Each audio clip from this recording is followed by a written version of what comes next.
Bienvenidos a esta nueva emisión de TVC4 Noticias, el noticiario que se transmite día a día por Comarca TV, canal 32.3 de la televisión digital argentina. Comenzamos con las noticias.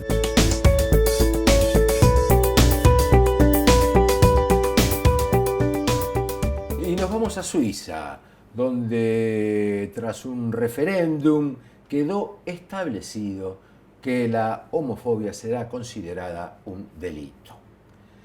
Luego de este referéndum realizado hace un par de domingos, se incluye ya en el Código Penal de ese país que toda discriminación basada en la orientación sexual sea sancionada de la misma forma que es sancionado el racismo.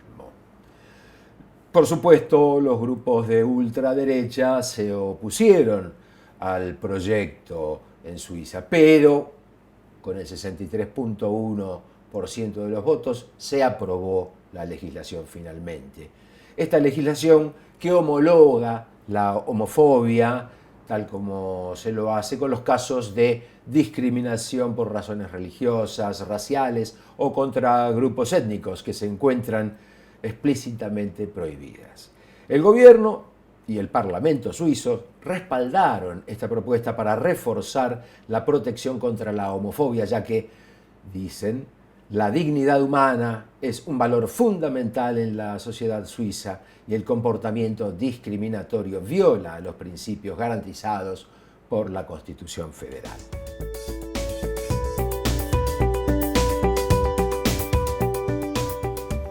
En el presente y desde hace ya bastantes años, México está padeciendo un mal endémico que podría caracterizarse como tremendo, porque hoy este país, querido país, es un verdadero cementerio de mujeres, con estadísticas récord de asesinatos.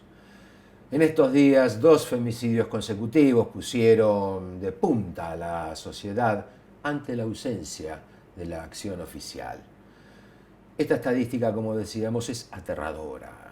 En el primer mes de 2020 de este año ocurrieron 73 femicidios, en un país donde hay un promedio de 10 mujeres asesinadas diariamente. Será por eso que el movimiento feminista es cada vez más fuerte y ha puesto contra las cuerdas al mandatario mexicano López Obrador, quien en sus intentos por calmar las aguas provocó el efecto contrario.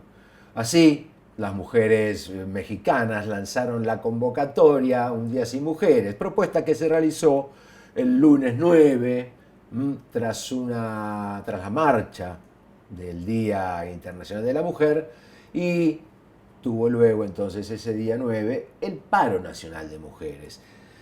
Paro nacional que decía que ninguna mexicana saliera a las calles, a sus trabajos, a las escuelas, a las universidades o a ninguna otra actividad.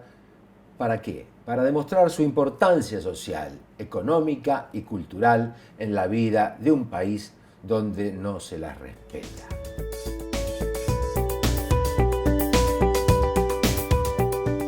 Y continuamos con este panorama internacional sin irnos de México. ¿Por qué? Para hablar de López Obrador, el presidente. Andrés Manuel López Obrador, en una conferencia hace unos días, anunció que en 2022 se someterá a la revocación de mandatos, como indica la Constitución de ese país. Aceptó López Obrador que su popularidad está cayendo últimamente, pero no tanto como la oposición conservadora hubiese querido. ¿Qué dicen los números? Pues sencillamente que a comienzos de este 2020 el apoyo que recibía López Obrador era de un 59% y tenía una desaprobación del 35%, frente a la gran aprobación que tenía en 2019 de casi el 80%.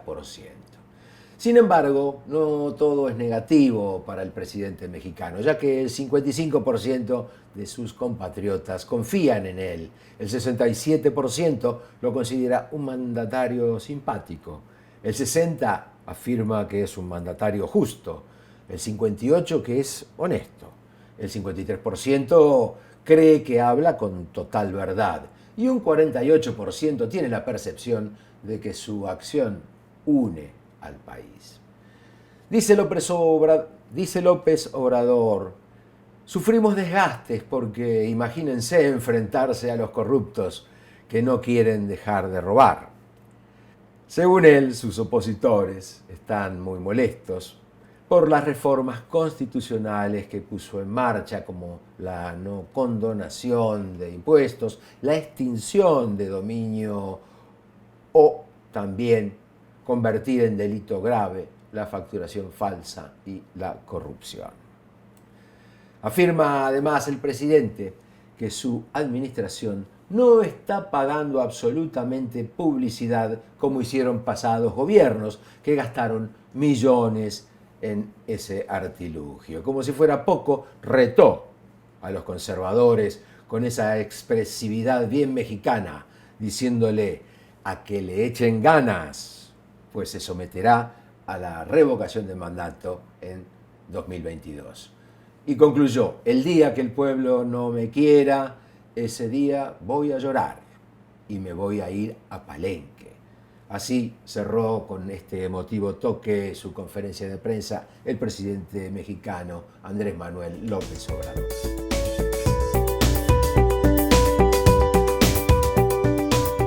Uno de los puntales de la agenda del gobierno nacional es el Plan Argentina contra el Hambre, que significa accionar allí donde es urgente llevar soluciones. Soluciones que tienen nombre, como pan, carne, arroz, lácteos, pero que muchos argentinos esperan dejen de ser solamente palabras y se materialicen en sus mesas. El Plan Argentina contra el Hambre está a cargo del Ministerio de Desarrollo Social, que conduce Daniel Arroyo, y tiene como principal herramienta la tarjeta alimentar. Esta tarjeta alimentar ya tiene 1 millón de plásticos activos en todo el país, lo que involucra alrededor de 3 millones de chicos que en el casi 100% de los casos están, por supuesto, a cargo solo de sus madres. Así lo detalló el ministro. Actualmente se están repartiendo unas 3.000 tarjetas diarias por todo el país y la última semana de marzo, Buenos Aires, la ciudad de Buenos Aires, recibirá 41.000 plásticos. Las tarjetas alimentarias alcanzan al 80% de los beneficiarios de la asignación universal por hijo del país. El 20% restante, por tratarse de personas que viven en comunidades rurales y no tienen acceso a comercios, recibe ayuda en forma de cajas alimentarias. El plan global de Daniel Arroyo prevé un movimiento para este año de 70.000 millones de pesos. Él dice, está claro que es una decisión política la de empezar por los últimos. Además, Arroyo explicó que el ministerio está usando fondos del Tesoro Nacional y no de la ANSES. Según los registros del Ministerio de Desarrollo Social a su cargo, el 58.3% de los consumos estuvo destinado a la compra de carne, frutas y verduras, y el 10% a harinas sin azúcar. Este dato es muy importante, ya que quiere decir que un 69% de los consumidores eligieron los productos recomendados por el ministerio. Finalmente, solo el 0.9% compraron gaseosas y el 5% harinas con azúcar. Así se está desarrollando el Plan Argentina contra el Hambre, dirigido desde el Ministerio de Desarrollo Social.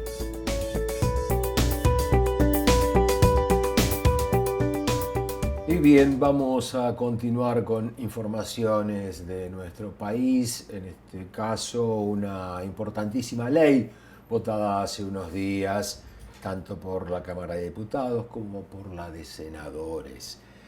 Esta ley es precisamente la ley de góndolas, que en el Senado pasó con 56 votos a favor, 4 abstenciones y 12 ausencias.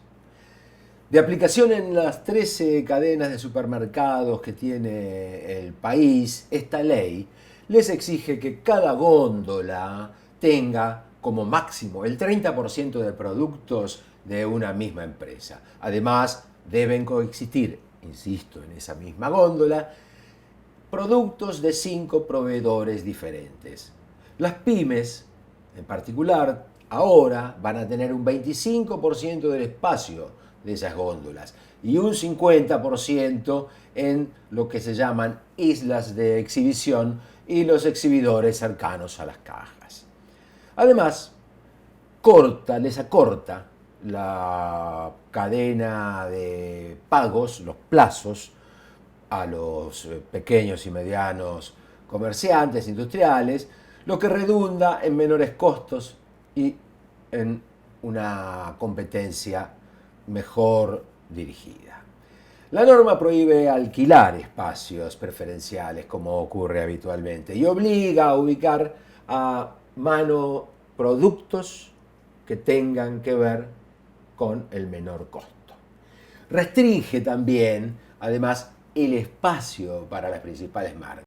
Estos ítems, más el artículo que habilita a las cooperativas y asociaciones a controlar precios, fueron los más denostados y discutidos por la oposición. Para situar el debate en la pura realidad, la ley va contra la concentración de la oferta. Una concentración que indica hoy que en el rubro limpieza hay 6 empresas que tienen el 80% del mercado. En el rubro de alimentos, el 7% de las empresas se lleva el 60% de la facturación global. En café, gaseosas, pañales, apenas 3 son las empresas que se reparten el 90% de la torta. Por eso la diversidad en las góndolas beneficia a consumidores y pequeños productores. Claro que los agoreros ya proyectan faltantes de productos de segundas marcas en las mismas.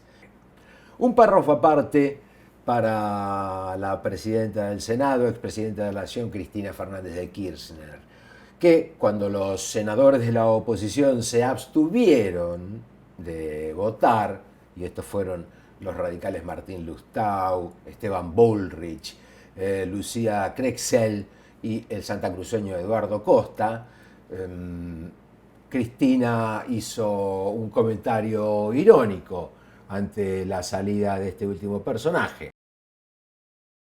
¿Es por abstención? Está registrada. Costa, ley de góndolas.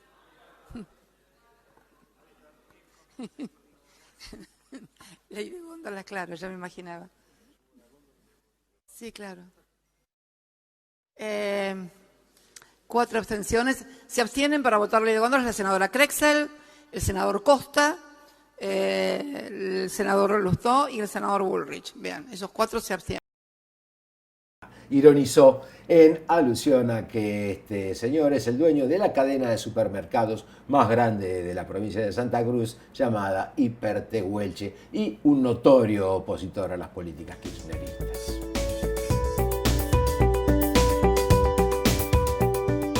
Vamos a terminar con la desigualdad de una vez y para siempre. Con estas palabras, Alberto Fernández, el presidente, abrió el encuentro, la jornada sobre equidad de género, titulada Mujeres Argentinas en el Gobierno. Esta actividad fue organizada por la Sindicatura General de la Nación al conmemorarse el mes de la mujer trabajadora, y participaron, además de la primera dama Fabiola Yáñez, el síndico general de la Nación, Carlos Montero, la ministra de Mujeres, Géneros y Diversidad, Elizabeth Gómez Alcorta, la ministra de Seguridad, Sabina Frederick, la ministra de Justicia y Derechos Humanos, Marcela Lozardo, y la ministra de Desarrollo Territorial y Hábitat, María Eugenia Bielsa.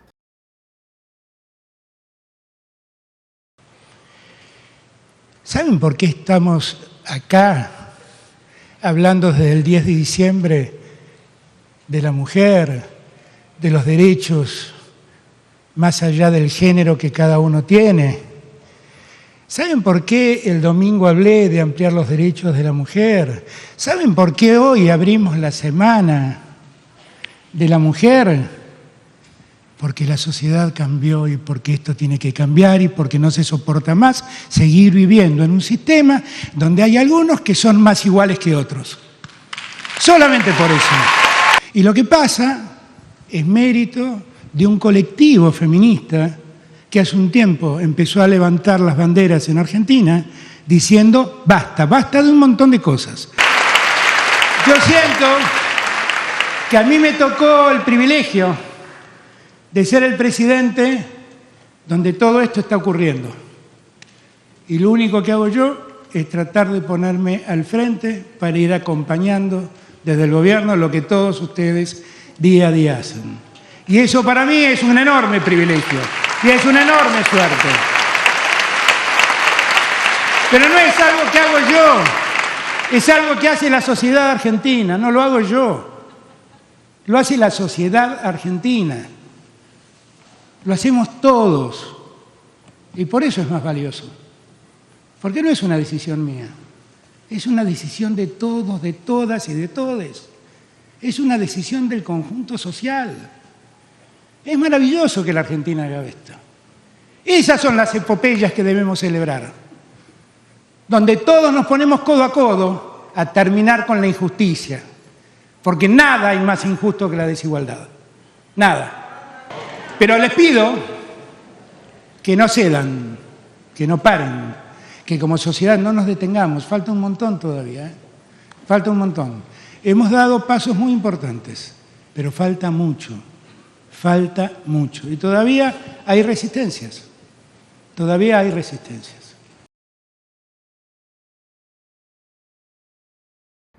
De la jornada también participaron la Agencia Federal de Inteligencia, su titular, Cristina Camaño, la interventora del Instituto Nacional contra la Discriminación y Xenofobia y Racismo, el INADI, Victoria Donda Pérez, la titular de la Dirección General de Impositiva de la DGI, Virginia García, y la presidenta del Instituto Nacional de Tecnología, Susana Mirazú.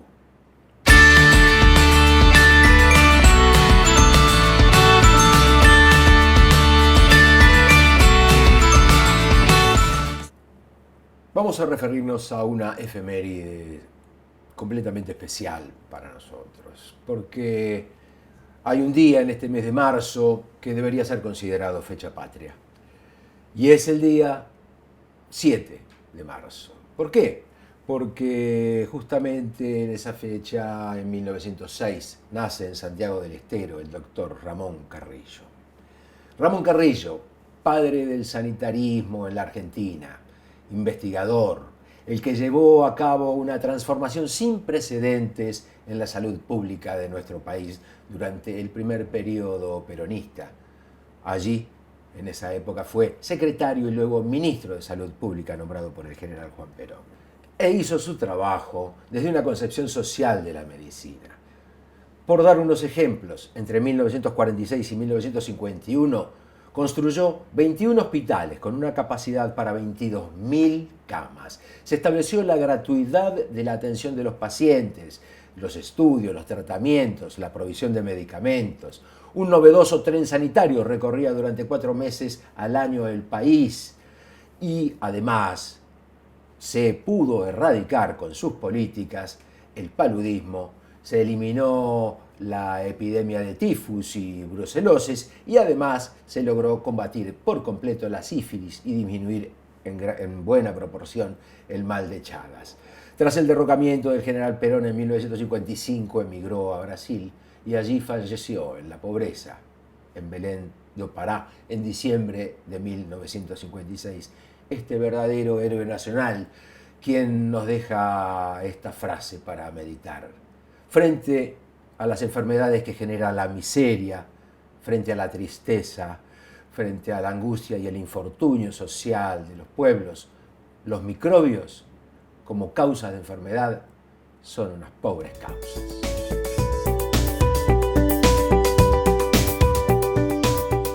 Pasemos a una noticia del orden nacional sobre un caso de violencia institucional que aún sigue sin resolverse y que es el asesinato de Rafael Nahuel. Este asesinato cometido por un miembro del grupo Albatros de la prefectura. Este tema hoy está asignado por el escándalo, ya que desaparecieron durante casi 24 horas tanto el proyectil como las armas utilizadas y que estaban en el Juzgado Federal de Bariloche. Estos elementos no auguran un normal desarrollo del expediente, ya que abre las puertas a futuras impugnaciones. El caso es que la bala que mató a Rafael Nahuel y las dos armas de los Albatros más comprometidos fueron perdidas durante casi 24 horas, pero eso no impresionó demasiado al juez subrogante del Juzgado Federal de Bariloche, Gustavo Zapata, que debía custodiar el material y mandarlo a periciar. Él reconoció en un escrito de manera insólita que desconocía dónde estaba ese sensible material y que se enteró por los medios que no había sido enviado a Salta, donde tenían que ser periciados. Insistimos, la posible rotura de la cadena de custodia hace temblar el expediente de Rafael Nahuel. Ya comenzó el periodo escolar en todo el país y es bueno recordar qué pasó con las vacunas debido a la desidia del gobierno neoliberal. Oportuno recordar, digo, que gracias a la emergencia sanitaria dictada por este gobierno de Alberto Fernández, se liberaron 12 millones de vacunas retenidas en la aduana de Ezeiza, básicamente secuestradas porque el gobierno de Mauricio Macri no pagó las tasas de aduana correspondientes. Se pudieron sacar esas 12.400.000 dosis de vacunas de todo tipo, y más de 2 millones de las cuales eran destinadas al combate del sarampión. Al poner en la ley de emergencia sanitaria un artículo que eximía a las vacunas de esta tasa, así se pudieron recuperar. Lo que no pudo ser rescatado fue la gran cantidad de dosis, 160.000 dosis, vencidas, halladas en un depósito de Melchor Romero, partido de La Plata, vacunas que debieron ser desechadas, lamentablemente, al no haber mantenido la cadena de frío. Entre ellas había vacunas contra la poliomielitis, la doble viral, que ataca la difteria y el tétanos, la triple viral, que prevé el sarampión, las paperas y la rubeola, y contra la hepatitis A y B. Esas vacunas estuvieron a cargo del anterior ministro de Salud bonaerense, Andrés Scars, funcionario de la exgobernadora María Eugenia Vidal.